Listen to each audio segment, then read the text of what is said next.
Women sit on cooking gas cylinders lined up outside a gas station amid supply shortage in Sanaa, Yemen November 7, 2017. Copyright 2017 Reuters Saudi Arabia today attempted to sell its changes to the blockade on all Yemen land, air, and sea ports as concrete humanitarian progress today.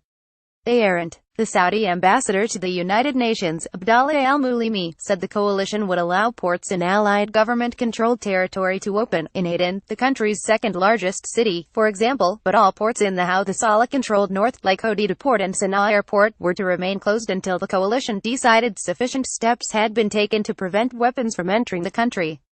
Under the laws of war, the coalition can block weapons from going to its adversary, the Houthi forces, but it also must allow humanitarian assistance to the civilian population and not use starvation as a weapon of war.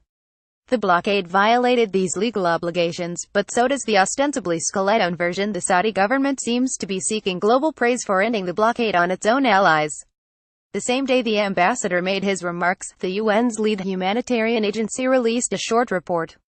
Read in the context of Yemen's grave humanitarian crisis, millions close to starvation, the world's worst cholera epidemic, the vast majority of the population reliant on aid. The report portends the devastating impact of the coalition's blockade.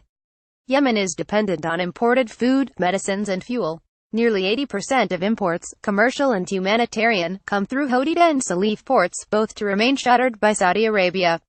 Other ports, like Aden, are crucial and should remain open, but no port, including Aden, has the capacity to handle the hundreds of thousands of metric tons of cargo it takes to feed and treat Yemen's civilian population, or to fuel its hospitals.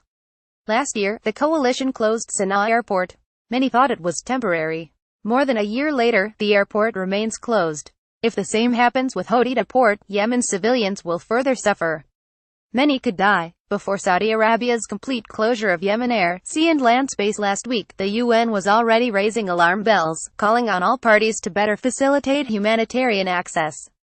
That is the baseline: compliance with laws of war obligations, efforts by all sides to ensure aid is getting in and reaching those who need it most.